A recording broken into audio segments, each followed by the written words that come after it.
लगभग 50 लाख रुपए झोले से निकला है चुनाव के दौरान। आखिर इस पैसे का क्या किया जाना था, सवाल ये। अकोला से कैश बरामद हुआ। दूसरी तरफ मालेगांव में आरोप लगाया गया कि फर्जी वोटर आईडी कार्ड मिले हैं, जिसके बाद वहां टीम पहुंची थी। क्या कर रही है? एक आरोप विरोधियों ने और लगाया कि इंक जो वोटिंग की थी वो ऐसी थी जो छूट जा रही थी।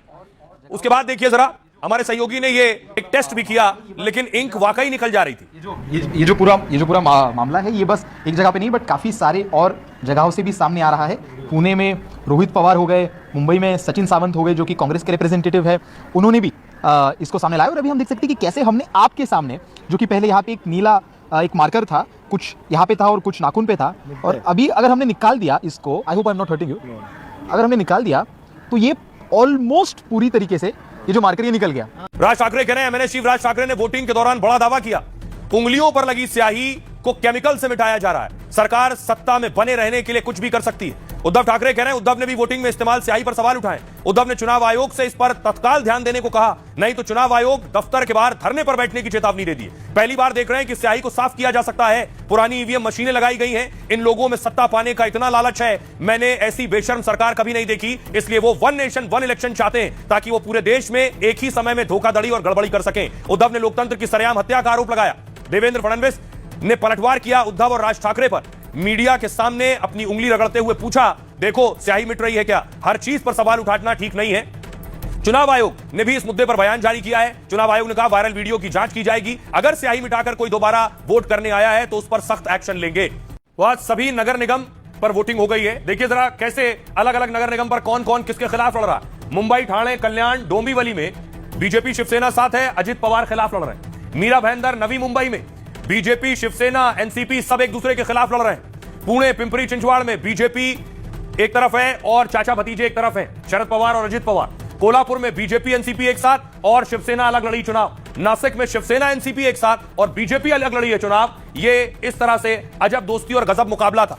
अकेले मुंबई में देखिए जरा, अजित पवार अलग लड़ रहे थे और एकनाथ शिंदे और बीजेपी एक साथ लड़ रही थी। सब एक दूसरे के खिलाफ चुनावी मैदान में थे। ये मैं आपको दिखाता हूं, देखिए जरा। शिवसेना लड़ रही थी 84 सीटों पर चुनाव, बीजेपी लड़ रही थी, ये मैं आपको 2017 का नतीजे बता रहा हूं, 2017 के जो नतीजे आए हैं। अब से 9 साल पहले चुनाव हुआ था, तब शिवसेना को 84 सीटें मिली, बीजेपी को 82 सीटें मिली, कांग्रेस को 31 सीट मिली थी उस वक्त, एनसीपी को मिली थी 9 सीट और एमएनएस को 7 सीट। शिवसेना की जो 84 है वो अभी जो एग्जिट पोल है वो उन्हें 60 पर ले आई, जब राज ठाकरे के साथ लड़ रहे हैं, और बीजेपी पहुंच गई है 130 से ऊपर। अब देखिए जरा, हर लड़ाई के पीछे या तो पावर होता है या फिर पैसा होता है। यहां पावर और पैसा दोनों है। देखिए कैसे। सबसे पहले देखिए, बीएमसी का जो बजट है 74,427 करोड़ है, यानी एक नगर पालिका का बजट 74,000 करोड़ से ज्यादा है। पूरे राज्य सरकार का बजट इतना नहीं होता। हिमाचल देखिए, हिमाचल का बजट ही 58.5 करोड़ रुपए, 58,500 करोड़ रुपए। अगला राज्य देखिए, अरुणाचल प्रदेश का बजट लगभग 40,000 करोड़ रुपए है, यह बीएमसी के बजट से कम है।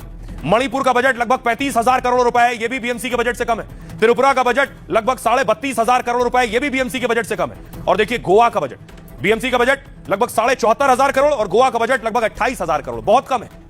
अगला राज्य देखिए, सिक्किम का बजट 16,196 करोड़ है और लद्दाख का बजट 4,692 करोड़ है। और दिल्ली नगर निगम का बजट बीएमसी के मुकाबले देखिए सिर्फ 16,530 करोड़। अगला है नागपुर नगर पालिका का लगभग 5,400 करोड़।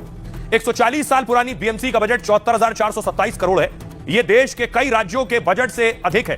एशिया की सबसे अमीर नगर पालिका में से एक है बीएमसी। बीएमसी के पास झील, मेडिकल कॉलेज जैसी बड़ी संपत्तियां हैं। साथ ही बीएमसी के पास 80,000 करोड़ का फिक्स डिपॉजिट भी है।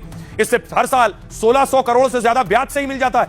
हर हाल के सालों में बीएमसी की कमाई और तेजी से बढ़ी है। साथ ही यह मुख्य रूप से फीस, टैक्स, डेवलपमेंट चार्ज और निवेश से होता है। इसके बारे में बताऊं, बिल्डर्स के लिए रियल एस्टेट प्रोजेक्ट से बीएमसी को काफी कमाई होती है और फ्लैट, इमारतों, शॉपिंग मॉल, बाजार पर प्रॉपर्टी टैक्स से कमाई होती है। हजारों करोड़ के प्रोजेक्ट बीएमसी खुद पूरा करती है। यह है दुनिया के 50 छोटे देशों के जीडीपी से ज्यादा बीएमसी का बजट है। भूटान, मालदीव, फिजी जैसे छोटे देशों से ज्यादा बीएमसी ताकतवर है।